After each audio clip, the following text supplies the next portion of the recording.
Greetings and salutations, and welcome to the Rant Squad. I am the Water Dog. This is Brandon Menard. and our buddy Clint is getting some treatments for his chemo stuff, and he's taking care of a family loss. So we wish him, well in his treatment, and our sympathies for his loss this week. But he'll be back next week. But I'm telling you right now, as we're getting into our game picks here for Week 12. Let's put up the scoreboard right now. Clint is still winning by one, even though he went 2-4. He's still winning by one. He's 45-21.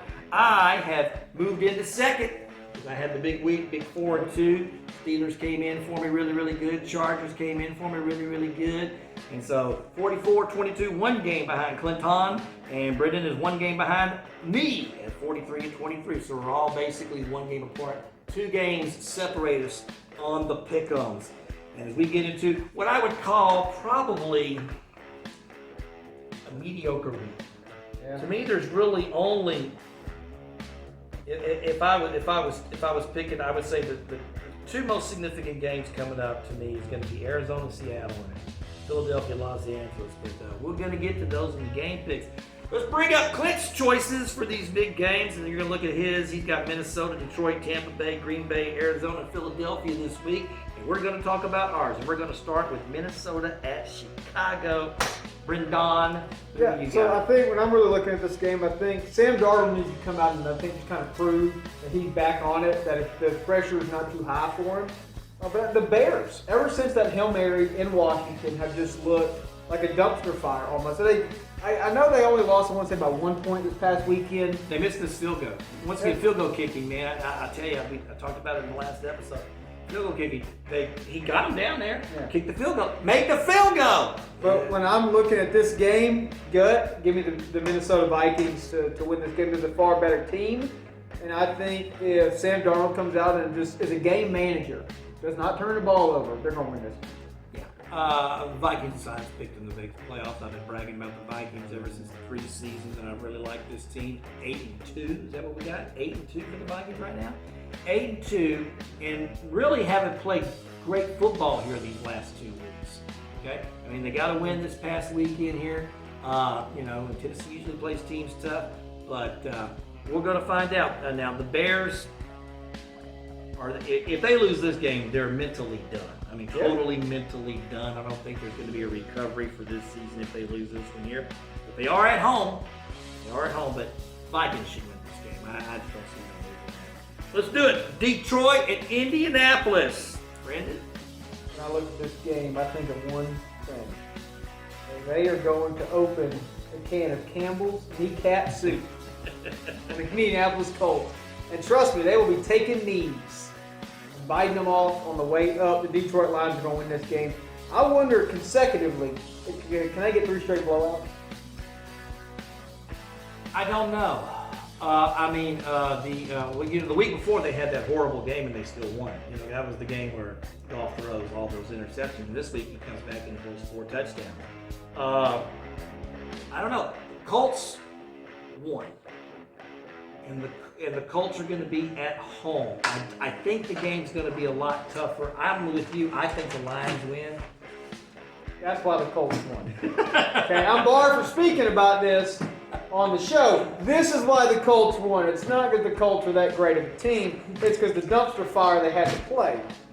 But Detroit's going to win this game. Well, I think so. Like I said, at the beginning of the season, I'm taking the Lions in every game. They're my Super Bowl pick. I think they're the best team since the preseason. I don't see them.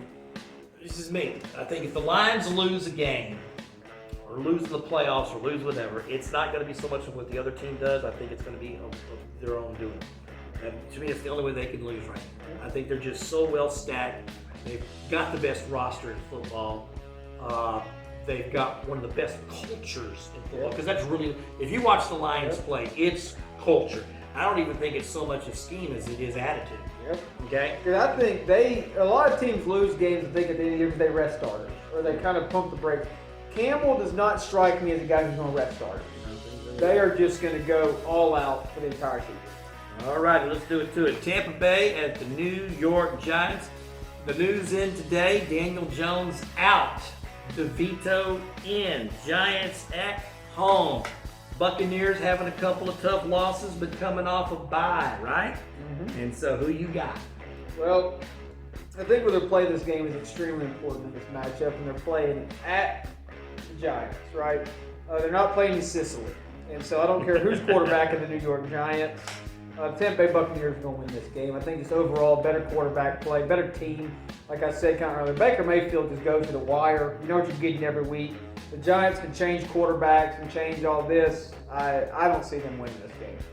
The Giants have got a lot of ingredients that it takes to be successful. Do they have the right head coach? That's the first question you have to ask. Is Daboll the right guy? He's an offensive-minded coach. He did get Daniel Jones and them into the playoffs a couple of years ago, and then last year everything fell apart with all the injuries that they had. And then this year they're going into the season where the front office loses Saquon Barkley and stuff. But when you watch the Giants play, they're in every game. It's not like they're not in the game.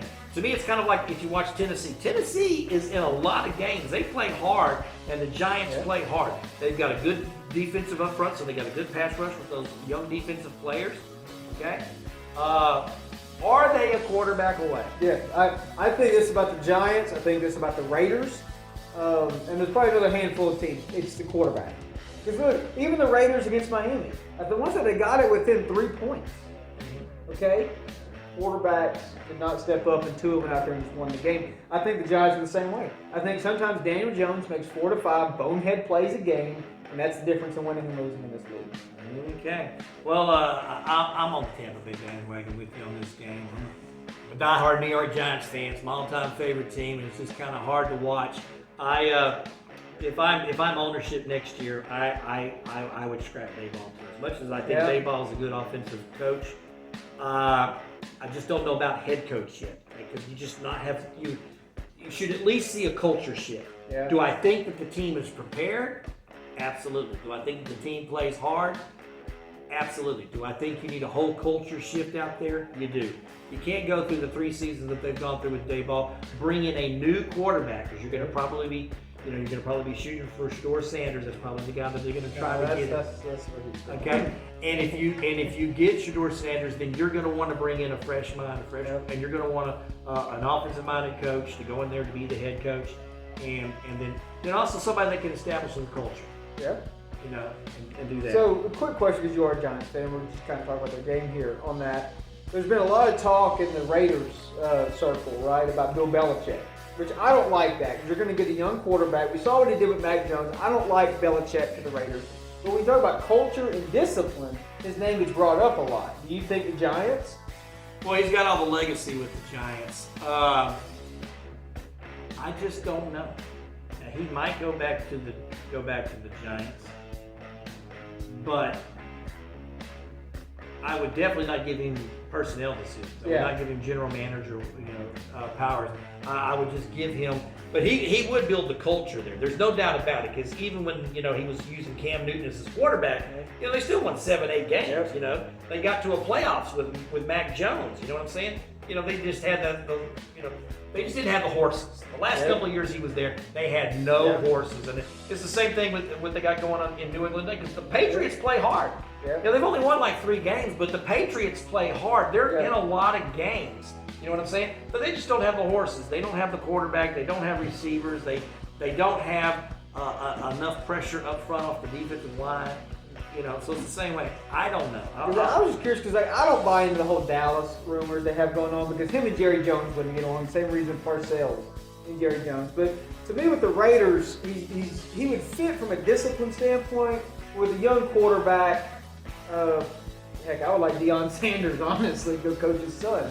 But with the Giants, I just wonder if they would let him kind of control that team. Maybe not personnel as much, but the discipline. If I got Sanders as my quarterback, I wouldn't get Bill Belichick. Yeah. I would get somebody else. If I bring in a veteran quarterback to right the ship for a few years, all I would Atlanta's doing with Kirk Cousins, and and Tampa Bay's been doing with Baker. So if I bring in a veteran quarterback to try to right the ship for a few years while we bring in personnel before we can get the quarterback that we want, because there's no guarantee they're going to get the first pick anyway.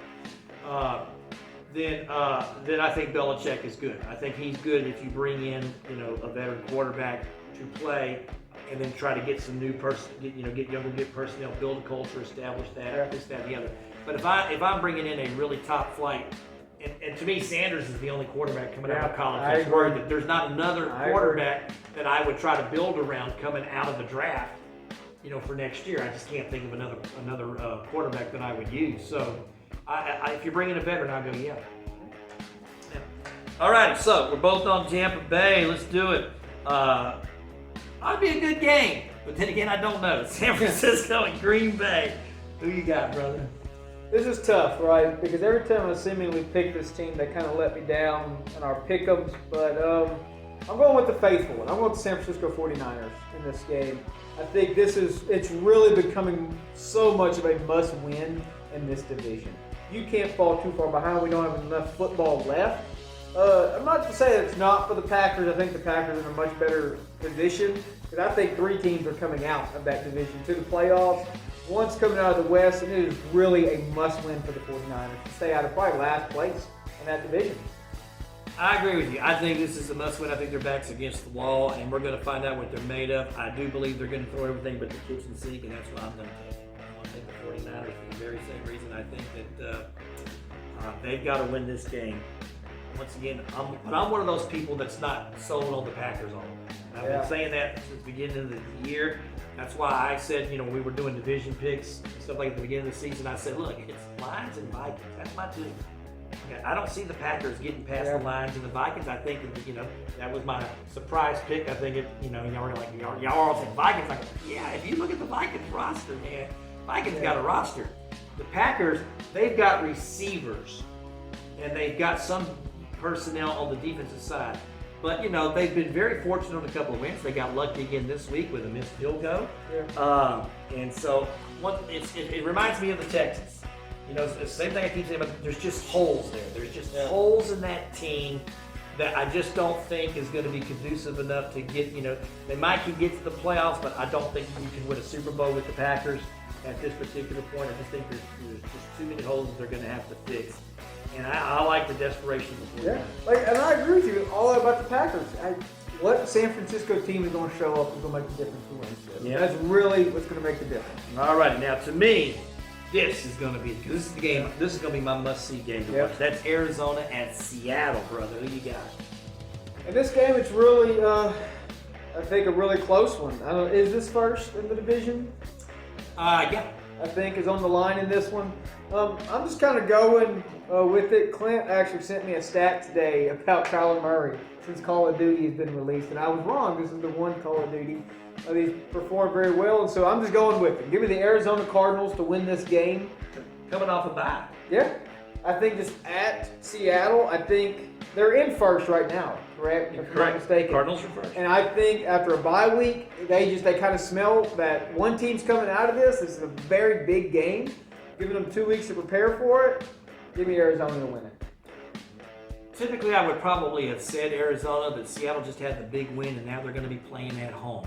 And I believe that that's riding momentum right there, brother. And Gino, look, he made the play of their season, okay? Yep. And then not only that, but he's played good football all year. You know what I'm saying? He's played pretty darn good football all year long for them. And I like the Seahawks in this game. Yeah. I mean, it was the one game when I looked at this coin flip. I think it was just this is going to be the best game of all. This is it's like I told you last week. I had the Pittsburgh and the Ravens game. Yep. And Mark, I'm definitely going. This is the game I'm definitely watching. I've already got it set up to record. So but I could see an argument for both of these teams. Honestly, they're really good. Okay, last one. Here we do it, brother. Philadelphia, the LA Rams. So at this game, I was kind of leaning the Rams when we first talked about it. Because I just don't trust Sirianni. I really don't. But he keeps proving me wrong. It's the games because I remember the Saints game, and I can't remember there was another game. It was just, but he's kind of been proving me wrong in this one. So I'm going to pick the Eagles to win this game. That's all I got to say. You pick against somebody, I guess, so many times, you just finally just pick them. Rams been playing good football lately. There's no doubt about it. They're at home. They've been playing good football. They're also getting healthy.